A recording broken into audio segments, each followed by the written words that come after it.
Hello students, आज हम लोग का ये तीसरा लेक्चर है। पहले लेक्चर में हम लोगों ने मैट्रिक्स का इंट्रोडक्शन पढ़ा था। सेकेंड लेक्चर में हम लोगों ने टाइप्स ऑफ मैट्रिक्स पढ़ा। सेकेंड लेक्चर में आप लोगों को एक छोटा सा ट्रिक डिटर्मिनेंट सोल्व करने का, डिटर्मिनेंट का वैल्यू फाइंड करने का एक ट्रिक भी बता दिया था, जो कि काफ़ी हेल्पफुल है बोर्ड एग्जाम्स के लिए। वो आप 5 से 10 सेकंड के अंदर किसी भी डिटर्मिनेंट का वैल्यू उस ट्रिक के हेल्प से सोल्व कर सकते हैं। वैसे डिटर्मिनेंट हम लोगों का नेक्स्ट टॉपिक है आफ्टर मैट्रिक्स। तो आज तीसरे लेक्चर में हम लोग शुरुआत करने जा रहे हैं टाइप्स ऑफ मैट्रिक्स के बाद जो हमारा नेक्स्ट टॉपिक है वो है कंपैरेबल मैट्रिक्स। तो आप सबसे पहले हेडिंग दे दीजिए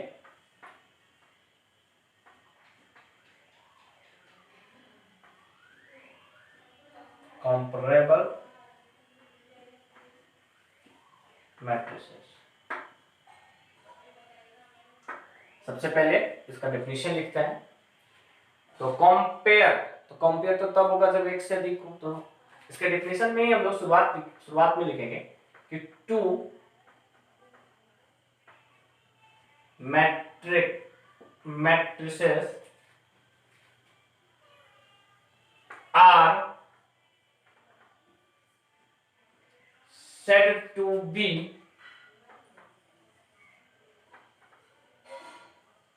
comparable if they have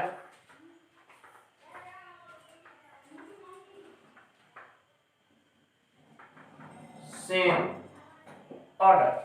यानी कि दो मैट्रिक्स का अगर ऑर्डर सेम हो, क्या सेम हो? ऑर्डर सेम हो, तो हम लोग बोलेंगे कि वो कंपैरेबल मैट्रिक्स है। एग्जांपल स्वरूप देख लीजिए। हेयर 2 3 4 5 हमने एक मैट्रिक्स बनाया, इसका ऑर्डर क्या है? तो 2 क्रॉस 2। एंड एक और मैट्रिक्स बना लेते हैं,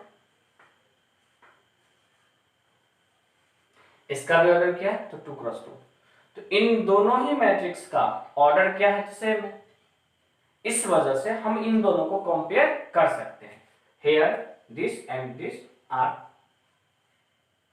comparable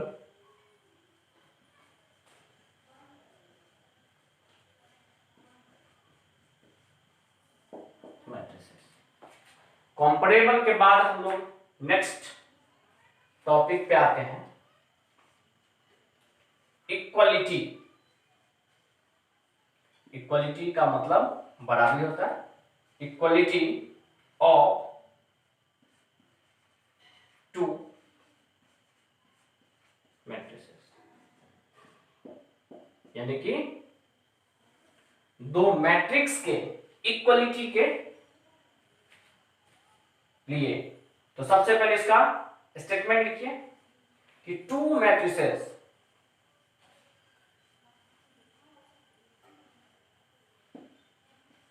are said to be equal, यानी कि दो मैट्रिक्स को हम लोग इक्वल बोलेंगे। Two matrices are said to be equal if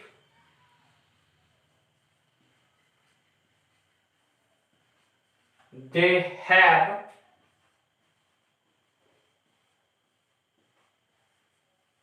same order and all the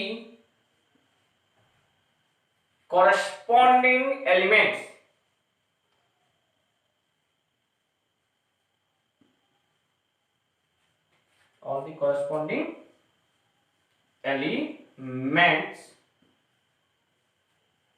are equal। बहुत बच्चे ये सोच रहे होंगे कि सर तब तो कंपेरेबल और इक्वलिटी में अंतर क्या हुआ? तो कंपेरेबल में ये है कि आप कंपेयर कर सकते हैं, तुलना कर सकते हैं, और इक्वलिटी में क्या है कि आपको दोनों को बराबर रखना है। एज फॉर एग्जांपल देखिए, इफ एक ए मैट्रिक्स है, x y ए बी, यहाँ भी जेड रखिए, यहाँ सी रखिए, एंड एक बी मैट्रिक्स हम रख रहे हैं 1 2 4 5। अभी ये इक्वलिटी वाला केस, ना ही कंपेरेबल है ना ही इक्वलिटी वाला केस आ रहा है यहाँ पे। क्यों? क्योंकि ऑर्डर सेम नहीं है।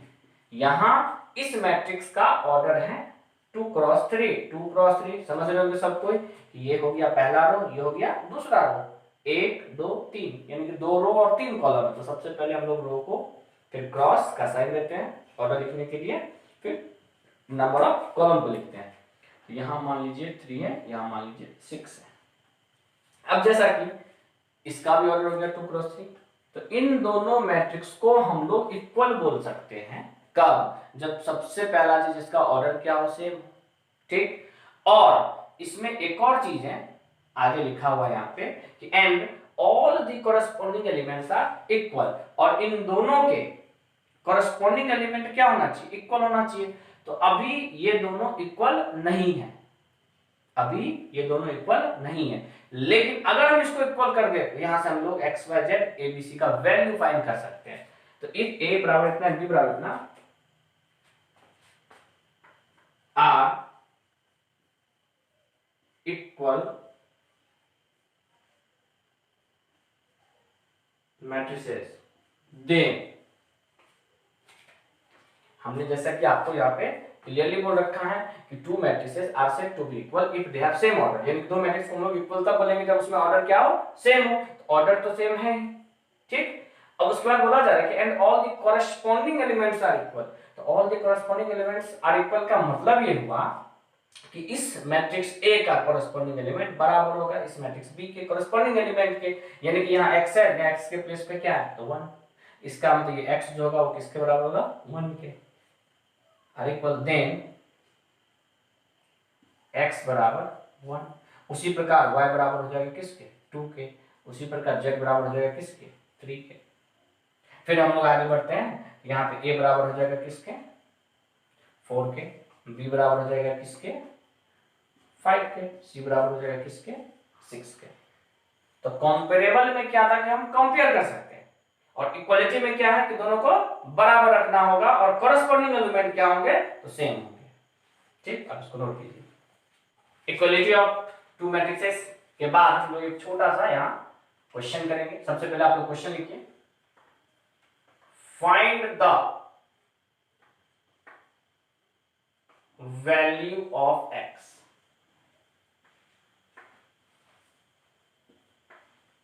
if,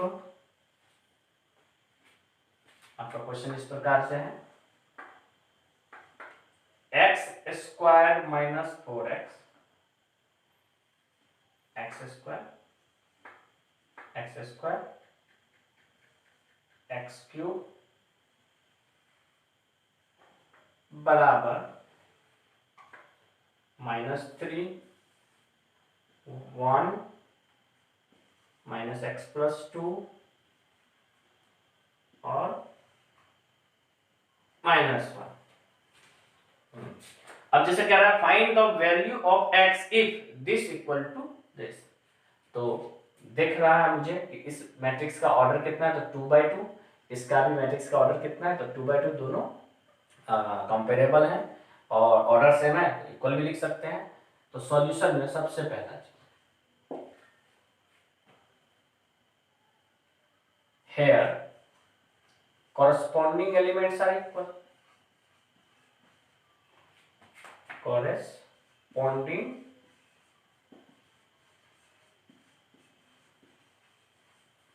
elements are equal।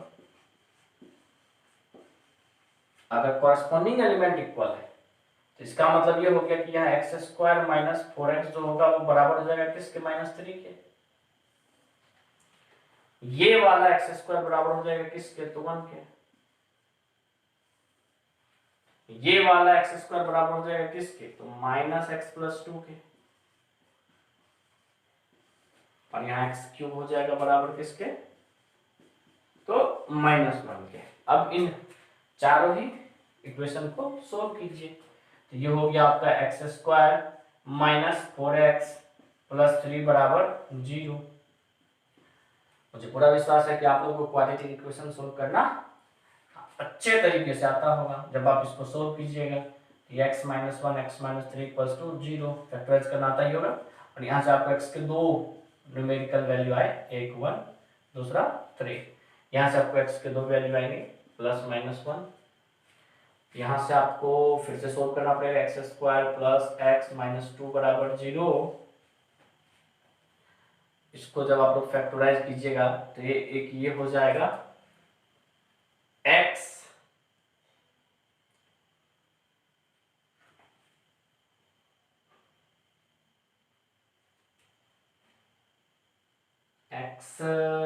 -2 और x +1 x² हो गया, नहीं x +2 और x - 1 होगा बराबर 0। फिर उसके बाद यहां से x के दो वैल्यू हो जाएंगे, एक हो जाएंगे -2 और एक हो जाएंगे 1। और यहाँ x³ बराबर अगर -1 है तो यहाँ क्वेश्चन में थोड़ा सा आप चेंज कर लीजिए, क्वेश्चन यहाँ आपका -x³ है होगा, तो -x³ बराबर अगर -1 के बराबर होगा, यहाँ x³ बराबर 1 के बराबर हो जाएगा और x का वैल्यू क्या हो जाएगा, तो 1। क्वेश्चन में था मिस्टेक था, उसको ठीक कर लीजिए आप लोग। हाँ, तो इन चारों इक्वेशन को सोल्व करने के बाद आपको ये देखना है कि इन चारों में से कॉमन कौन सा है।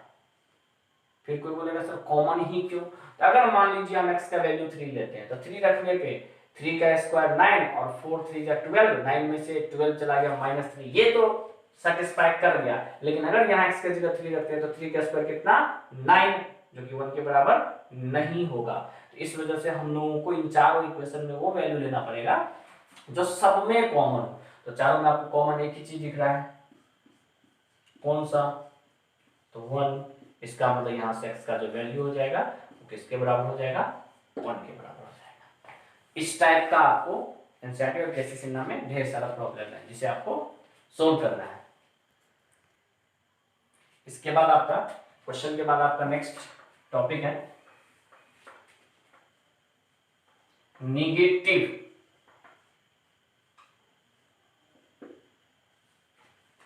Of A matrix.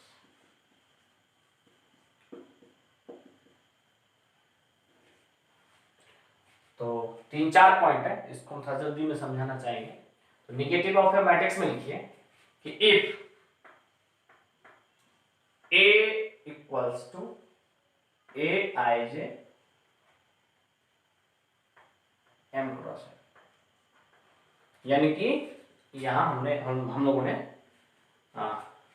General form लिखा है कि अगर A कोई एक मैट्रिक्स Aij जिसका ऑर्डर क्या है तो M क्रॉस N दिया हुआ और आपसे इसका नेगेटिव पूछ दिया, देन -A बराबर, तो ये जो आपका माइनस है यानी कि नेगेटिव ऑफ मैट्रिक्स पूछा जाएगा, तो ये नेगेटिव आपको प्रत्येक एलिमेंट में मल्टीप्लाई हो जाएगा। क्या हो जाएगा, प्रत्येक एलिमेंट में मल्टीप्लाई हो जाएगा। एग्जांपल स्वरूप आप देख लीजिए कि if A equals to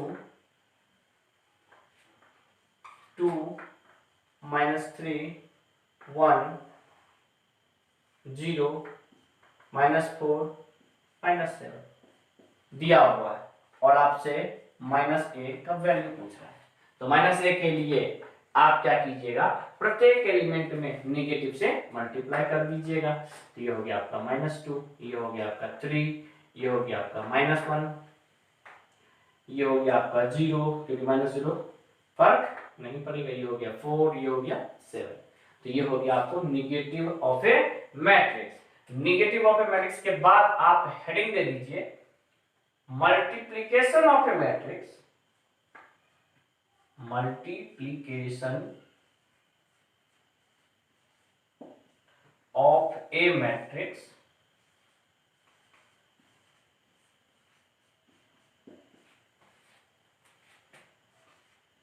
bye scalar.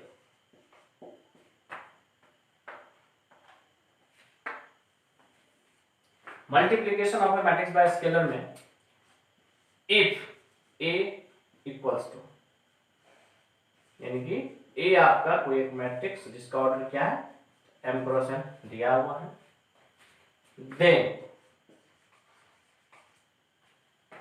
आपसे पूछा गया कि k इंटू ए क्या होगा। k इंटू ए का मतलब यहाँ k कोई स्केलर क्वांटिटी है जिससे आपने मल्टीप्लाई करना है इस मैट्रिक्स A में। तो ये जो आपका स्केलर क्वांटिटी है ये भी प्रत्येक एलिमेंट के साथ मल्टीप्लाई हो जाएगा। एग्जाम्पल देखते हैं, एग्जाम्पल से इस चीज को अच्छे तरीके से समझिएगा आप लोग। इफ a इक्वल्स टू, अगर मान लीजिए a कोई एक मैट्रिक्स दे रखा है, ठीक, देन आपसे 2a पूछ दिया, तो 2a का मतलब हो गया कि इस मैट्रिक्स के प्रत्येक एलिमेंट को आपने मल्टीप्लाई करना है किससे, तो स्केलर क्वांटिटी 2 से। तो ये आपका हो जाएगा 2 इंटू 2 4, ये 0 ही रह जाएगा, यहाँ -2 हो जाएगा और यहाँ 6। तो ये हो गया स्केलर क्वांटिटी से किसी भी मैट्रिक्स में मल्टीप्लाई। इसके बाद हम लोग नेक्स्ट पढ़ते हैं एडिशन।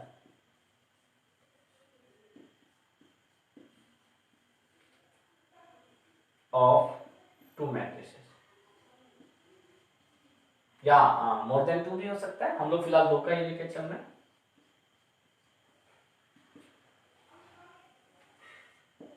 तो यहां भी let a equals to aij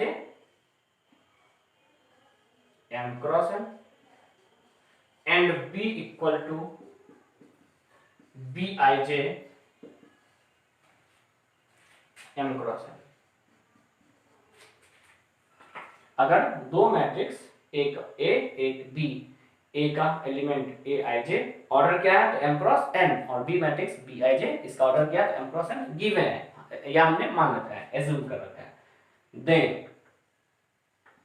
अगर आपसे पूछा जाए कि a प्लस बी क्या होगा, तो आप इसके कॉरस्पॉन्डिंग एलिमेंट को, कॉरस्पॉन्डिंग एलिमेंट का मतलब ये हो गया कि अगर a में आप पहले रो का पहला एलिमेंट लेते हैं तो बी में भी पहले रो का पहला एलिमेंट ही लेना पड़ेगा, या फिर अगर ए में पहले रो का दूसरा एलिमेंट लेते हैं तो बी में भी पहले रो का दूसरा ही एलिमेंट सेलेक्ट करेंगे, और उनको क्रमशः आपको क्या करना है, ऐड करना है।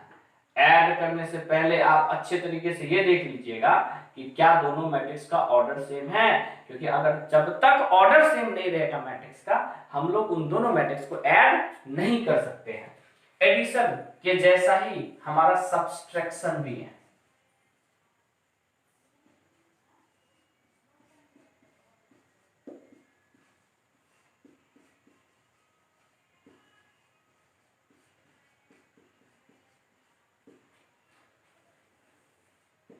सब्सट्रैक्शन में भी मान लीजिए लेट a बराबर aij order m cross n and b बराबर bij ऑर्डर क्या है m क्रॉस n, और आपसे पूछ दिया a माइनस b, तो सिमिलरली कॉरस्पॉन्डिंग एलिमेंट में से माइनस होगा, ये aij माइनस b है। ऑर्डर का ख्याल रखिएगा कि ऑर्डर सेम होना चाहिए। अब इन दोनों पे हम लोग एक छोटा सा एग्जांपल देख लेते हैं। मान लीजिए a एक मैट्रिक्स दे रखा है and b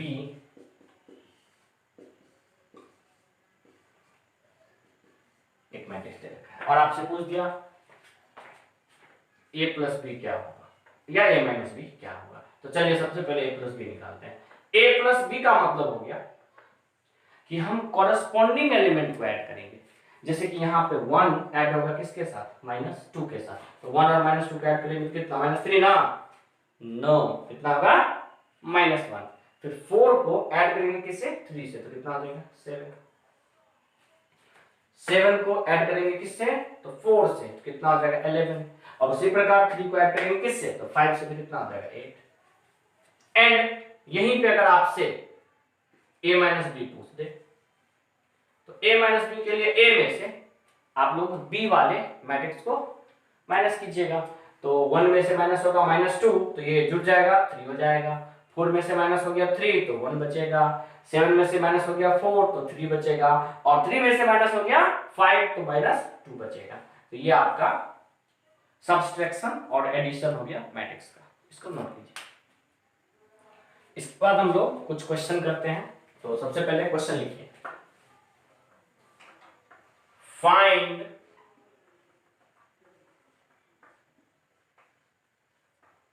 the value of x, y, z and w if। तो बाद आप क्वेश्चन नोट कीजिए।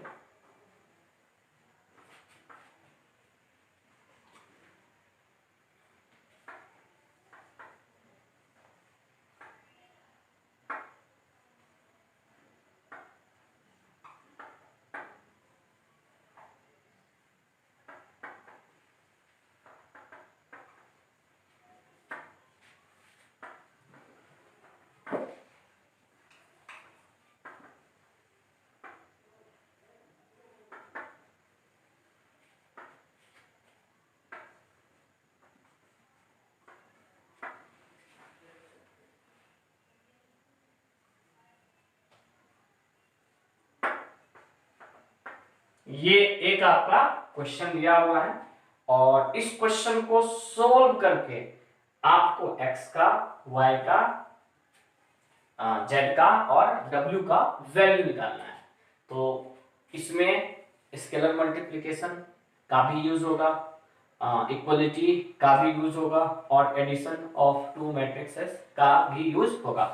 हम लोग इसको सोल्व करते हैं। सॉल्यूशन 3 मल्टीप्लाइड बाय x तो 3x, 3 मल्टीप्लाइड बाय y तो 3y, 3z 6।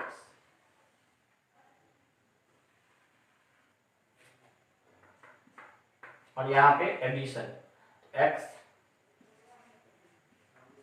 प्लस 4 6 ऐड होगा x प्लस y प्लस के साथ -1 मल्टीप्लाई होगा, सॉरी ऐड होगा z प्लस w के साथ और 3 2w के साथ। सबसे पहले हम यहाँ पे इन दोनों का एडिशन और यहाँ पे स्केलर मल्टीप्लिकेशन।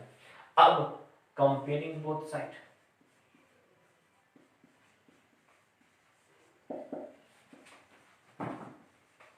दोनों साइड क्या कर रहे हैं, कंपेयर कर रहे हैं या इक्वलिटी। तो सबसे पहला जो 3x किसके बराबर हो जाएगा, कंपेयरिंग बोथ साइड 3x बराबर हो जाएगा x प्लस 4 के। 3y कॉरस्पॉन्डिंग एलिमेंट बराबर होता है, बार बार हम आपको समझा रहे हैं। तो 3y बराबर हो जाएगा किसके, x प्लस y प्लस 6 के साथ। 3z बराबर हो जाएगा z प्लस w प्लस -1 के साथ और 6 बराबर हो जाएगा 2w प्लस 3 के साथ। अब यहाँ पे x लेफ्ट साइड लेके आइएगा तो माइनस हो जाएगा, तो 3x माइनस x कितना हो गया, तो 2x। 2x बराबर कितना, तो 4 और x बराबर कितना, तो 2। यानी कि यहां से आपको x का वैल्यू कितना मिल गया, 2। अब यहाँ पे 3y माइनस y, ये लेफ्ट साइड आया तो माइनस में x का वैल्यू हम लोग फाइंड कर लिए हैं 2, तो 2 प्लस 6। इधर बच गया आपका 2y और इधर बच गया आपका 8। यहां से आपको y का वैल्यू मिल जाएगा कितना, तो 4, 8/2। इससे पहले इसको सोल्व कर लेते हैं। यहाँ 2w बराबर हो जाएगा कितना, तो 6 माइनस 3 और w बराबर कितना हो जाएगा, 3/2। इसको पहले सोल्व करने का रीजन था कि हमें यहाँ w का वैल्यू चाहिए। ये हो जाएगा 3z माइनस z बराबर w के जगह पे 3/2 -1, 3z में से z चला गया तो 2z, और जब हम लोग 3/2 में से 1 को माइनस करेंगे तो यहाँ 1/2 रेस्ट बचेगा, और यहाँ से आपका z का वैल्यू हो जाएगा 1/4। ये चार चीज हमें बोला जा रहा था फाइंड करने को, x का वैल्यू, y का वैल्यू, z का वैल्यू एंड w का वैल्यू। इसके बाद हम लोग एक और क्वेश्चन लिखते हैं कि इफ a बराबर, अगर मान लीजिए a का वैल्यू दे रखा है, क्या दे रखा है a का वैल्यू, तो 2 3 4 5 और यहाँ पे 7 2, यहीं पे आपको b का वैल्यू दे रखा है, b का वैल्यू दे रखा है 5 1 0 2 4 -1 and a plus b -7c बराबर 0 दे रखा है। और आपसे बोल दिया कि फाइंड वैल्यू ऑफ c।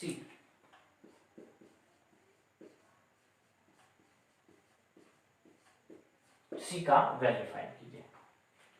तो सबसे पहला चीज यहाँ a प्लस बी -7c बराबर दे रखा है, क्या चीज, तो 0। तो यहाँ आपका a प्लस बी बराबर क्या हो जाएगा, 7c, और 7 को हम अगर राइट से लेफ्ट साइड लेके चले जाते हैं, यहाँ 1/7 और यहाँ a प्लस बी बराबर c। इससे आगे हम क्या करते हैं, यानी कि यहां से जो हमें c का वैल्यू चाहिए, c बराबर हो गया 1/7 a प्लस बी,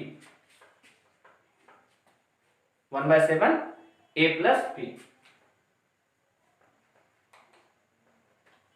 ठीक, ये हो जाएगा 1/7। अब यहाँ a का वैल्यू, तो a आपको पता है क्या दिया है, 2 3 4 5 7 2, फिर प्लस b भी आपको पता है यहाँ क्या दिया हुआ है, b कितना है, तो 5 1 0 2 4 -1।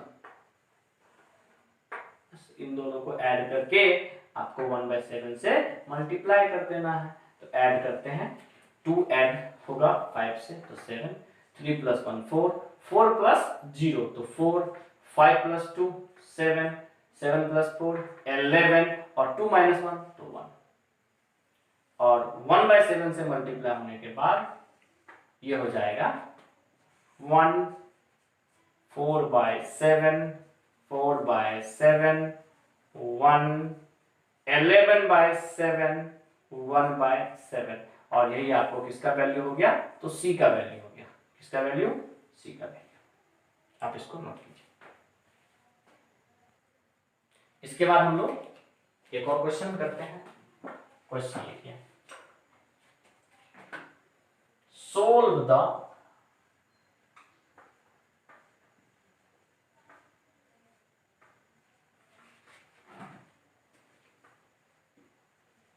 फॉलोइंग इक्वेशन, यानी कि दो इक्वेशन दिया हुआ है और इसे सोल्व करना है। 2x - y बराबर, ये दे रखा है आपको 5 7 2 1 4 5 एंड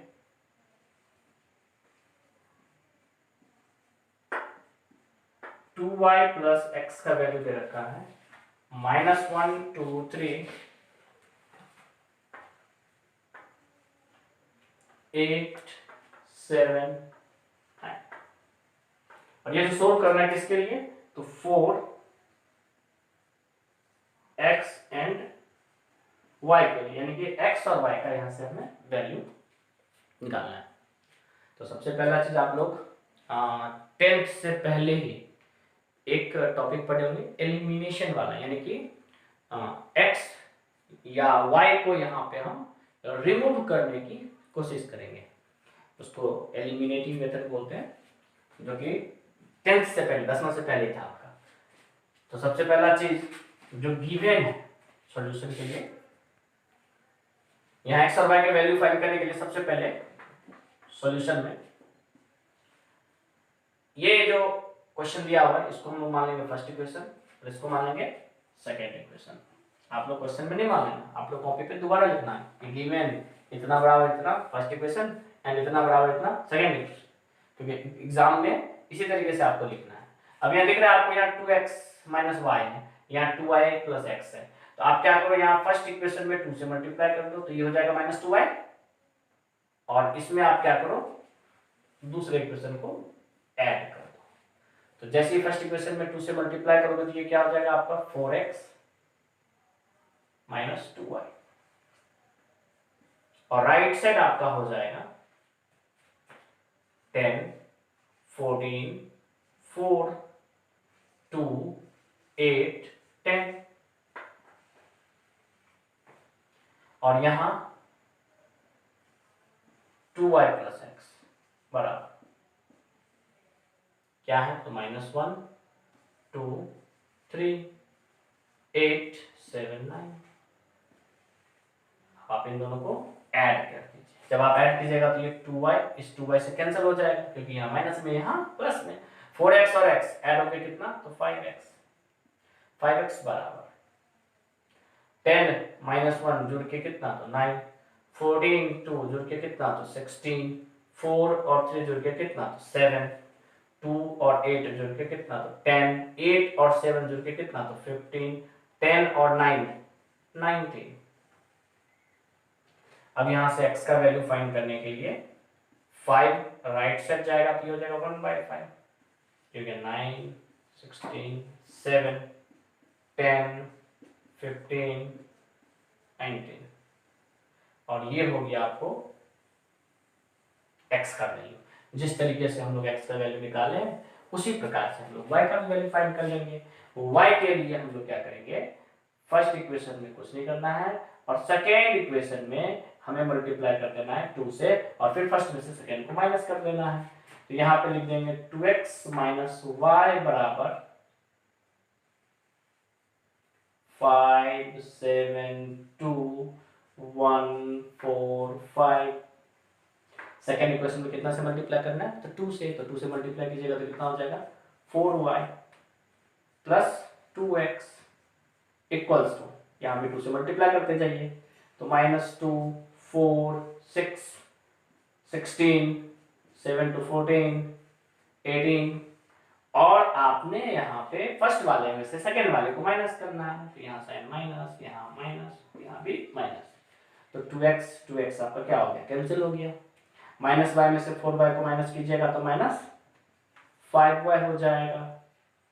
इसके बाद अब यहाँ पे 5 में से -2 को माइनस करना है, तो ये हो जाएगा आपका 7 में से 4 तो 3 2 में से 6 तो -4 1 में से -16 तो -15 बचेगा, 4 में से -14 तो -10 बचेगा, 5 में से 18 माइनस करना है तो -13 बचेगा। और यहां से आपको y के वैल्यू के लिए ये जो 1/5 है राइट साइड आने के बाद ये हो जाएगा -1/5, और आपका आंसर हो गया 7 3 -4 -15 -10 -13, और ये आपको किसका वैल्यू मिल गया, तो y का, यही x और यही y आपका क्या हो गया, तो आंसर हो गया। इसके बाद आप लोग नेक्स्ट हेडिंग दे दीजिए, properties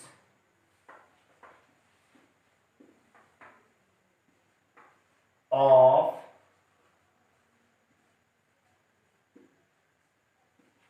matrix addition and scalar multiplication.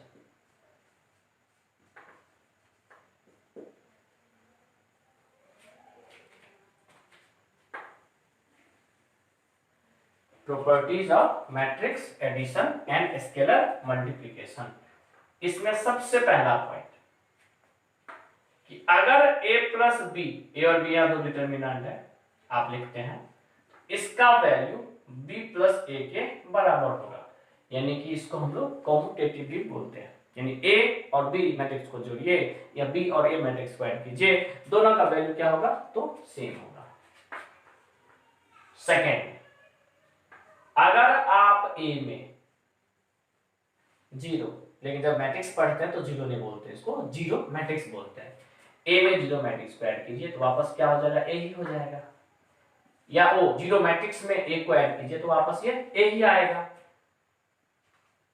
तो हेयर यहां पे o को, किसको, o को हम लोग एडिटिव आइडेंटिटी बोलते हैं। हेयर o इज कॉल्ड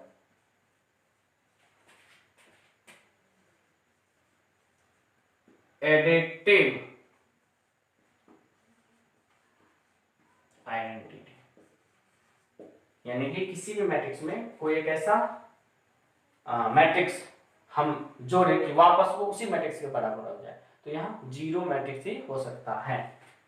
फिर तीसरा पॉइंट, अगर हम लोग ए में ऐसा क्या चीज ऐड करें ये जीरो मैट्रिक्स हो जाए, तो सिंपल सी बात है, क्या चीज, तो माइनस ए, या माइनस ए में क्या चीज ऐड करें कि जीरो हो जाए, तो सिंपल सी बात है, क्या चीज, तो ए, इसको हम लोग एडिटिव इनवर्स कहते हैं। हेयर माइनस ए इज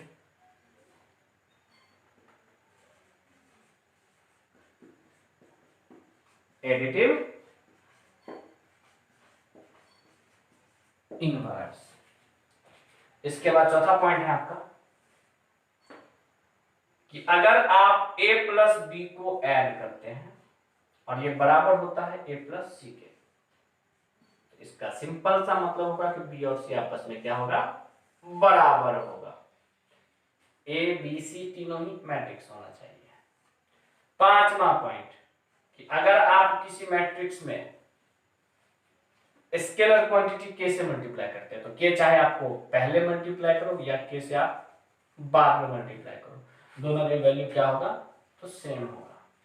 फिर इसके बाद अगर आपका मैट्रिक्स a प्लस बी दिया हुआ है और आप इसमें किसी एक स्केलर क्वांटिटी k से मल्टीप्लाई करते हो, तो ये k इंटू ए, k इंटू बी, कहने का मतलब आप सेपरेट मल्टीप्लाई करने के बाद ऐड करो या पहले ऐड करने के बाद मल्टीप्लाई करो, फिर भी दोनों का वैल्यू क्या आएगा, तो सेम आएगा।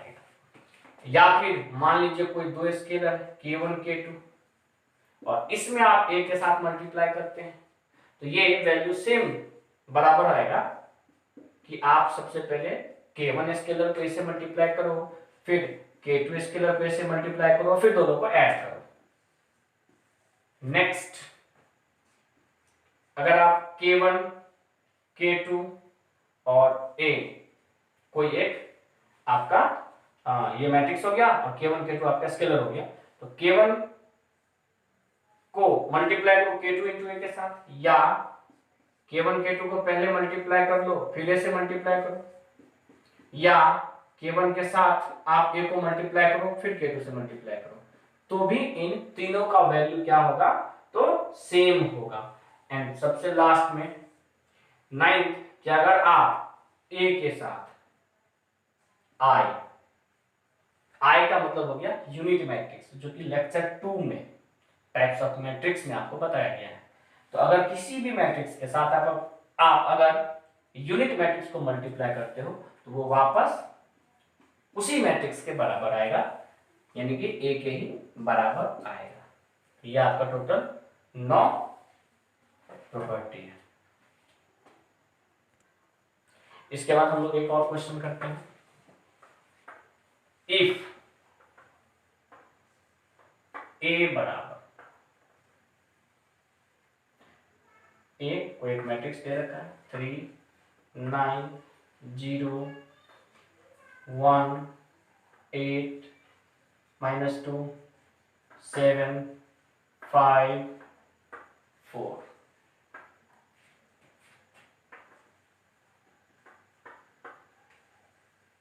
बी एक मैट्रिक्स दे रखा है 4 0 2 के बाद 7 1 4, उसके बाद दे रखा है 2 2 6।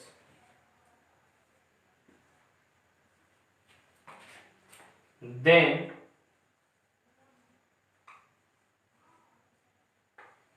वेरीफाई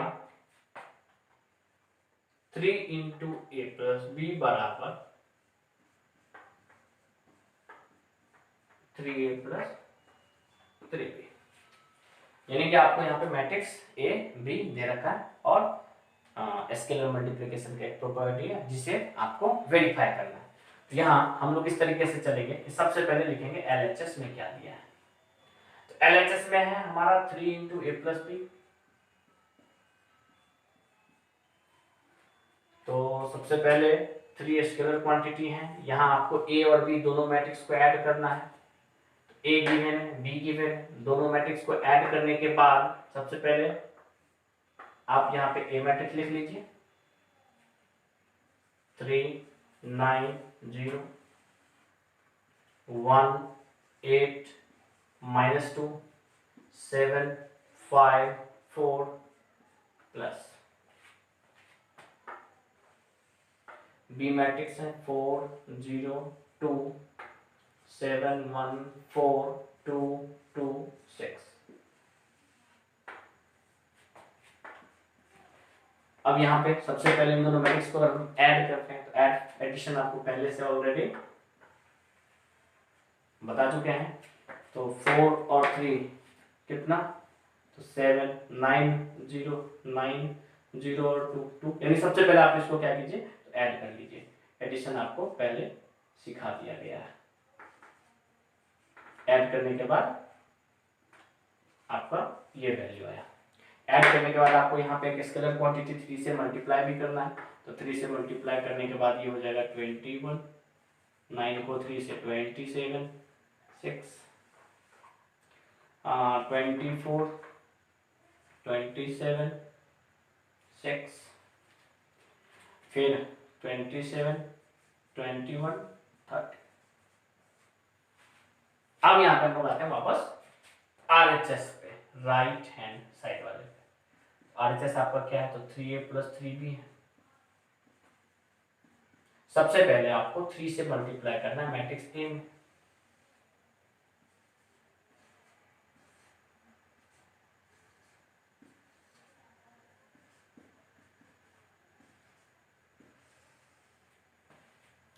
फिर इसके बाद आपको बी मैट्रिक्स में भी 3 से मल्टीप्लाई करना है।